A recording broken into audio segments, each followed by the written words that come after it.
Welcome back to my YouTube channel. Here you'll find videos regarding those who care for their loved ones who go through mental health difficulties.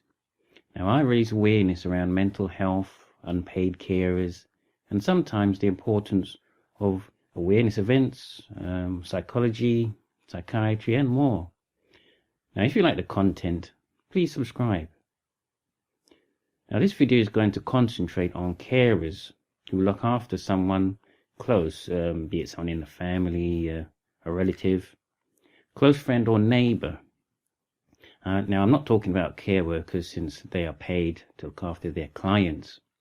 I'm talking about those who are emotionally attached or spend the most time with that person, trying to help them to cope on their journey through the mental health system. This video's aim is to sum up the world of a carer, or perhaps what you could call a mental health carer. Now, I took the inspiration from another YouTuber called Amanda Trott, who has done a whole series of videos regarding the A to Z of a carer. Feel free to check out her YouTube channel. So let's begin. A is for adversity. If you are starting out as a carer, this is something that will be hard to avoid, even if you are well off. Expect to be hit by an emotional roller coaster as you try to work out how to cope in caring for someone. Now, many carers are hit by adversity as they worry about how their loved one is coping, if they recover, and the financial situation they are going through. B is for being there. The main focus of a carer is to be there. This is not to downgrade the role of long-distance carers, but for a carer living with someone suffering mental health distress or chronic mental health problems, being there can make a big difference. C is for carer. This word sums up the situation someone finds themselves in when someone close becomes unwell. A carer is an unpaid person trying very hard to navigate the system in order to help their loved ones. Many may hate the word carer because there is a fear that they might be taking on a huge responsibility. Others feel that they only are doing this as a family role, but it is important that if you are caring for someone or supporting someone, just make sure you know your rights as a carer. D is for decisions. One of the most important aspects of being a carer. At times you will have to make decisions for the person you care for. Why? There can be decisions where there is a lack of insight from the person. There can be situations where there is a lack of insight from who you are fighting for.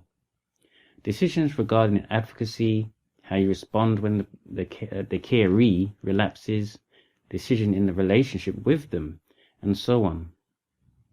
E is for excuses. Watch out for excuses from those who have a duty to provide assistance in your role.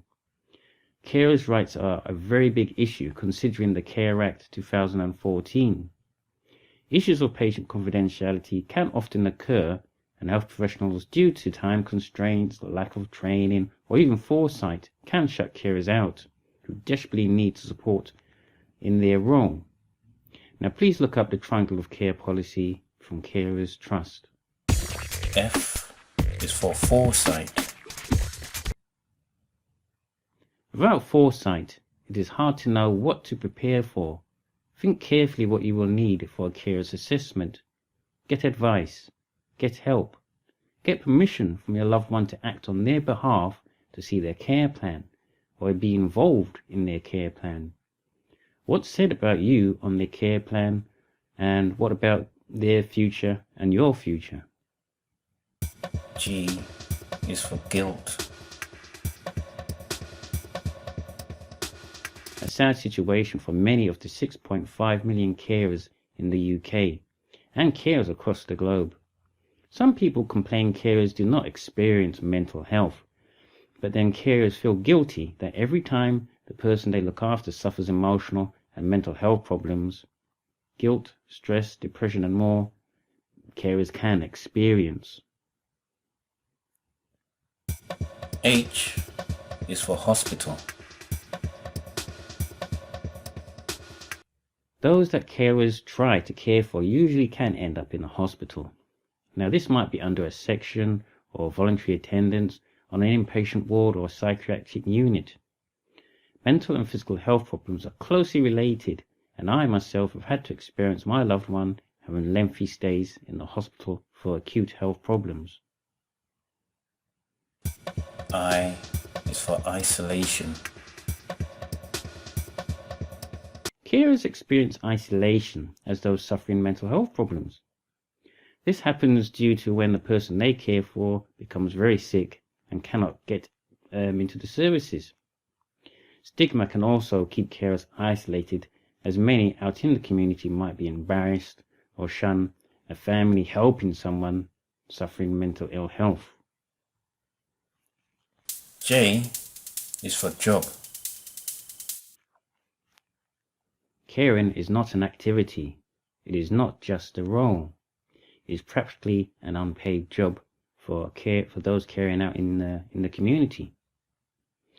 We need to acknowledge the hard work done by many carers, especially with the NHS suffering its worst crisis for years.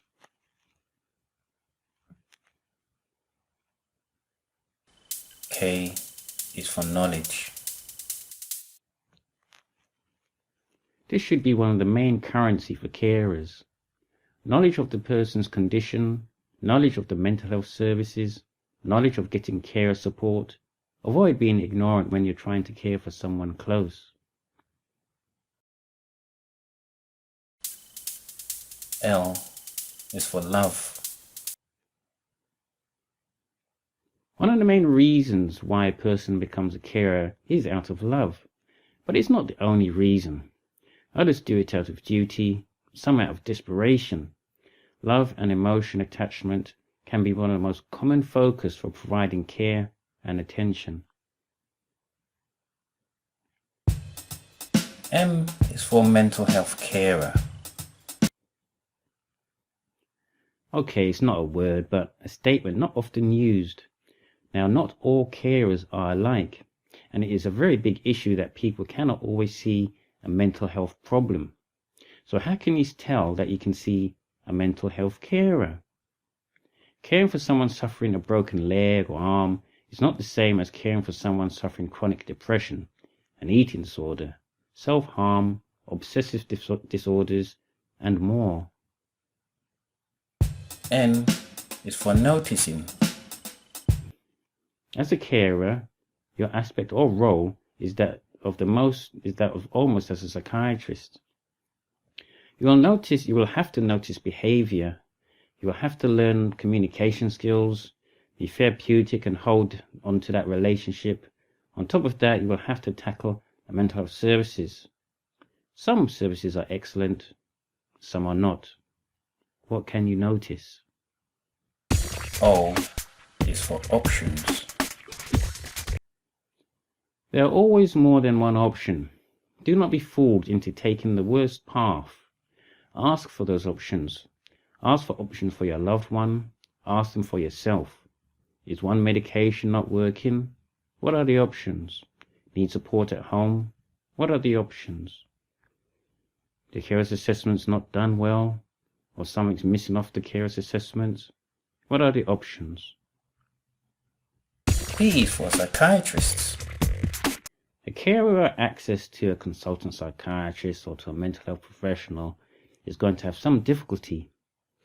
Although not always needed, those caring for someone with chronic mental health problems will need to consult a mental health professional. There must be a connection between the patient, the carer, and the mental health professional. Think of this as a triangle. Q is for querying. Ask around. Ask for advice. Do not cope by yourself.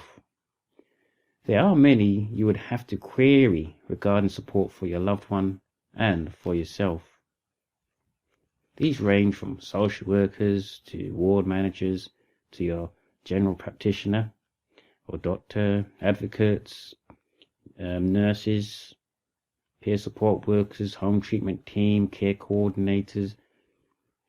It's not just querying with them, but how to do so, and I'm hoping to make a video on this at a later date.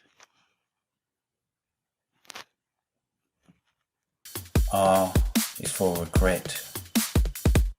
As with guilt, many carers experience regret, or for feeling that they have not fought hard enough for the person that they care for.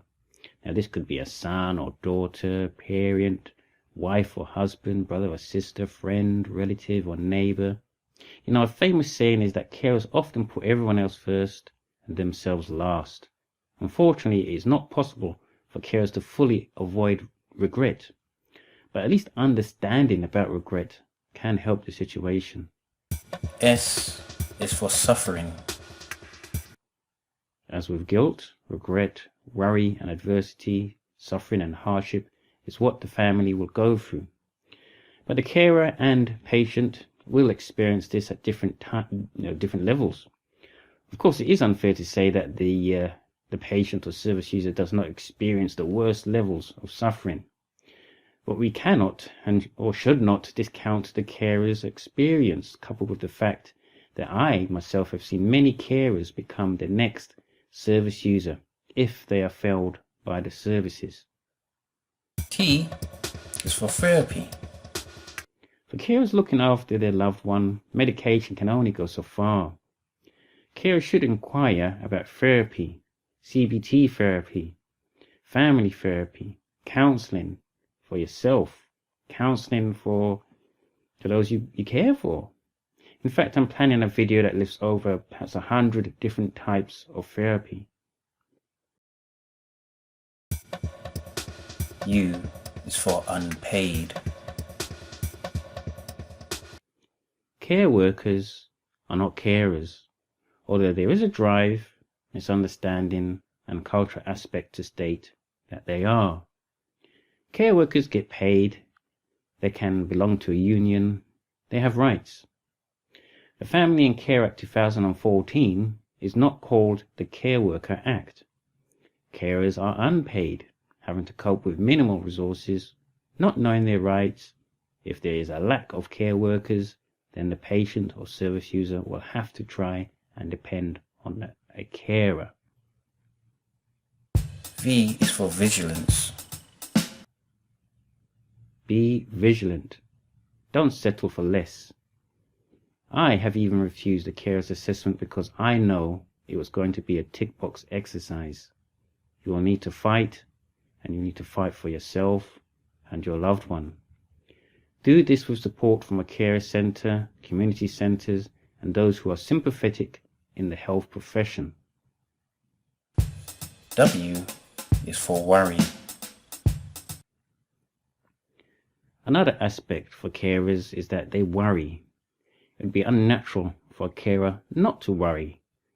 Otherwise, why are they caring? Carers who worry about their loved one at least have some notice that their loved one is going through a difficult time.